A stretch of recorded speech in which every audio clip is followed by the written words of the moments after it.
नमस्ते बच्चों, आज हम हमारी इकाई 4 जिसका नाम है पुस्तक हमारे मित्र, इसके बारे में जानेंगे। इसमें पुस्तक के बारे में भी कहा गया है और पत्र लेखन के बारे में भी कहा गया है।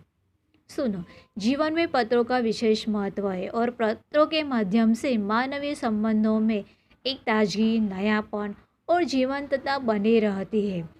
पत्र व्यापक संचार का माध्यम है। पत्र लेखन एक कला है और पत्र लेखन की कला से छात्र अवगत हो, यह आवश्यक है। यानी कि बच्चों को पत्र के बारे में पता होना चाहिए। साथ साथ SMS,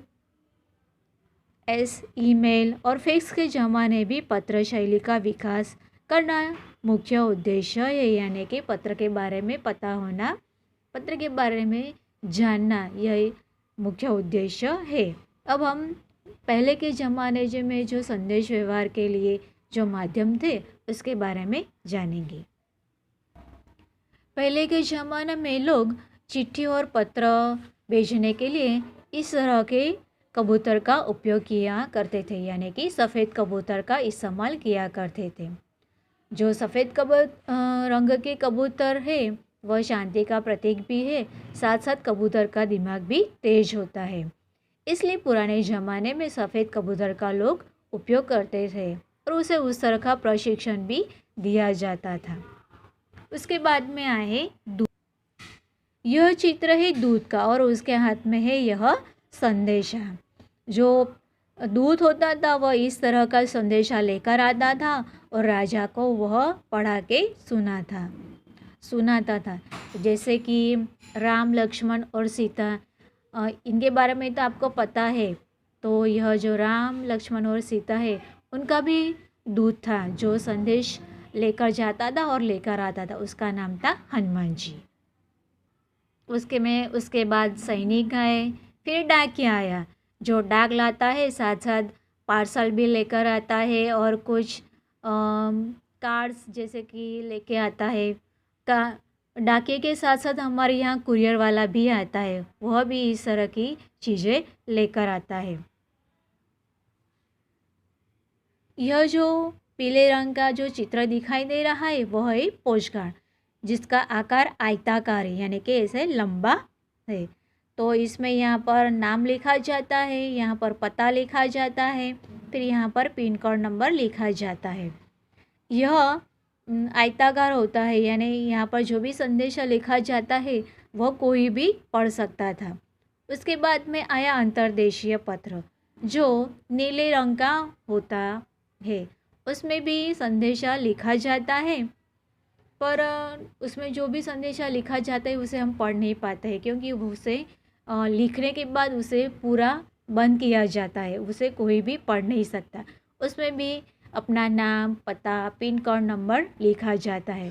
पिन कोड नंबर लिखने से हमारा जो पत्र है वह कहीं भी हो तो हमारे पास पहुंच सकता है, क्योंकि जो पिन कोड नंबर है वह सही लिखा हो तो हमारा पत्र हमारे यहाँ आसानी से पहुंच सकता है।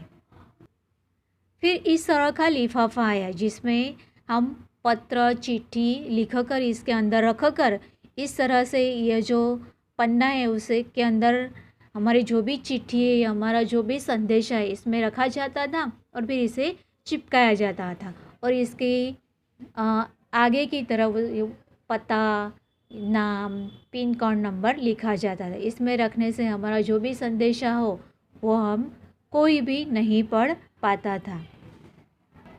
फिर मोबाइल आया, फिर कंप्यूटर का ज़माना आया। विज्ञान की खोज के कारण आज हम अपने रिश्तेदारों की कुशलता के समाचार ईमेल, फैक्स पर हम आसानी से सुन पाते हैं और उन्हें अपनी कुशलता भी बता पाते हैं। अब हम चलते हैं हमारी इकाई की तरफ। यह चित्र है डिब्बे का जो लाल रंग का होता है, यह है डाकिया, उसके हाथ में कुछ चिट्ठियाँ हैं। अब हम चलते इकाई की तरफ। इकाई में सबसे पहले जो पत्र लिखा हुआ है उसमें बाईं ओर अपना नाम, पता, जिले का नाम, दिनांक लिखी जाती है और यहाँ पर जो प्रिय लिखा है, जो हम उम्र का हो उसके लिए प्रेय या स्नेही लिखा जाता है, और हमसे उम्र में कोई भी बड़ी व्यक्ति हो तो उसके लिए आदरणीय या तो पूजनीय ऐसे लिखा जाता है।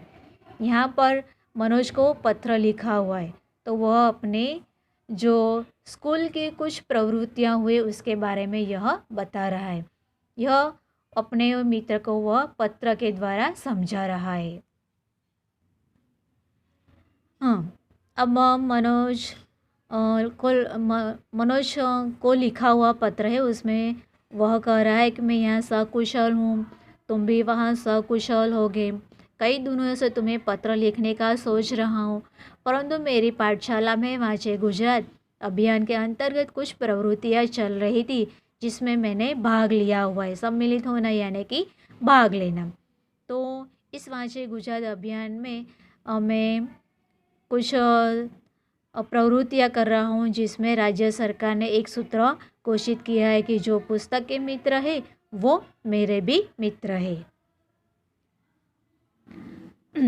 अब आगे, अब इसमें कहा गया है कि पत्र के माध्यम से किताबों का महत्व, उसने किताबों के बारे में इसमें लिखा हुआ है। जो किताबें हैं हम सभी के मित्र हैं, यानी कि जो किताबों में लिखा होता है वह पढ़ने से हमें अच्छा ज्ञान भी मिलता है, साथ साथ हमारी वह मित्र भी बन जाती है। वे हमें नया ज्ञान देती है, यानी कि उसमें जो लिखा होता है वह अलग अलग प्रकार से हमें समझाता है, हमें अलग अलग प्रकार से ज्ञान देता है। भले बुरे का फ़र्क बताना है, यानी कि भला क्या है बुरा क्या है इसका हमें फ़र्क भी वह बताना है। पूज्य गांधी जी ने कहा था कि पुस्तकें मन के लिए साबुन का कार्य करती है, यानी कि कभी कभी हमारे मन में जो बुरे ख्याल हो, जो बुरे विचार हो, उन विचारों को अगर हम किताब अच्छी पढ़ेंगे तो वह सारे विचार हमारे मन में से निकल जाएंगे। यानी कि जो किताबें हैं वह पढ़ने से हम अच्छे इंसान भी बन सकते हैं और हमारे मन में जो भी बुराइयां हो वह निकल जाती है। हमारे मन में जो अज्ञान है, अंधकार है, उसे मिटाकर ज्ञान का संचार करती है। यानी कि जो भी अज्ञान की बातें हैं, जो भी अंधकार है, उसे मिटाकर हमें ज्ञान की तरफ वह ले जाती है।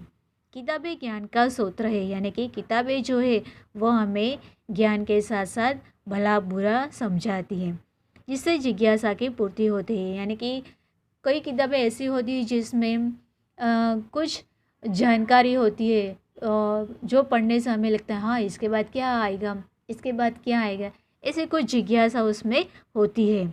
उतना ही नहीं, ज्ञान और विज्ञान को गतिमान भी रखती है। यानी कि पुराने ज़माने में जो वैज्ञानिक थे उन्होंने किस तरह की खोज की, उन्होंने कैसे किया, फिर जैसे कि अवकाश यात्री वहाँ पर जाकर कैसे रहते हैं, उनके बारे में हमें जानकारी मिलती है। किताबें मूल्यवान है क्योंकि वह हमें बहुत सारा ज्ञान भी देती है और हमारे मन में जो बुरे ख्याल हो उसे दूर भी करती है। हमें उनको पढ़कर हमारे जीवन को सजाना संवारना चाहिए। सही बात है, अगर हम किताबें अच्छी अच्छी पढ़ेंगे तो हमारा जीवन सुधर जाएगा और संवर भी जाएगा। मित्र, मैं ऐसे कहना चाहता हूँ कि मुझे पैसे नहीं, यानी कि वह कह रहा है कि उसे जन्मदिन पर पैसे नहीं तो पुस्तकें देनी चाहिए। जन्मदिन के अवसर पर पुष्प का गुलदस्ता नहीं देना चाहिए, यानी कि सालगिरह हो, अगर सालगिरह हो तो उस सालगिरह पर भेंट के स्वरूप में फूल का गुलदस्ता नहीं देना चाहिए, बल्कि अगर उसकी जगह हम किताबों की भेंट देंगे तो अच्छी बात है, क्योंकि किताबें पढ़कर हमें अच्छा भी लगेगा और हमें कई सारी जानकारी भी मिलेगी। पुस्तकें हमारे मित्र है और हमेशा रहेंगी। इसे पढ़कर हमारा ज्ञान अर्जन करने की जिम्मेदारी भी हम सब पर है। यानी कि अगर किताबें अच्छी अच्छी किताबें पढ़ेंगे तो हमारे विचार भी अच्छे होंगे, हम भला बुरा समझ पाएंगे, हमारे मन में जो भी बुरे विचार है वह हम निकाल देंगे। मैंने हर रोज़ एक अच्छी किताब का एक पन्ना पढ़ना शुरू किया है, यानी कि वह कह रहा है कि एक अच्छी किताब है जिस किताब का मैं एक पन्ना हर रोज़ पढ़ता हूँ। आशा है कि तुम भी ऐसा ही करोगे और वह कह रहा है कि तुम भी मेरी तरह करो।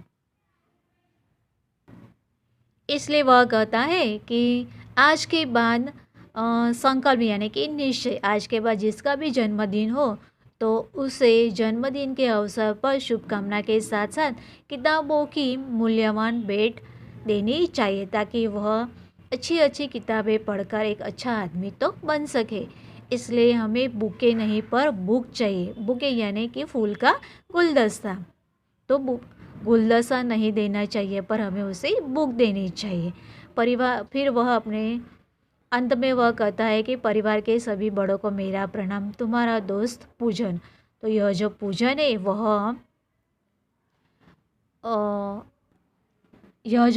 है वह मनोज को पत्र लिखता है। और अंत में मैं कहूँगी कि जो इस इकाई में पत्र के साथ साथ किताबों का महत्व क्या है इसके बारे में बताया गया है। पत्र जो है हमारा ज्ञान बढ़ाती है, हमें बहुत सारी जानकारी देती है, हमारे मन में जो भी भले बुरे विचार हो उसका फ़र्क बताती है और हमें अच्छा आदमी बनने के लिए प्रेरणा भी देती है। अब मैं आपको पिन कोड नंबर के बारे में बता रही हूँ। यह जो पिन कोड नंबर है वह 6 अंकों का होता है। अब पिन कोड नंबर है उसके में बारे में जो पिन कोड नंबर होता है वह 6 अंकों का होता है। PIN यानी कि पिन, P यानी पोस्टल, I यानी इंडेक्स और N यानी कि नंबर। जो पिन कोड नंबर है उसकी शुरुआत 15 अगस्त 1972 में हुई थी।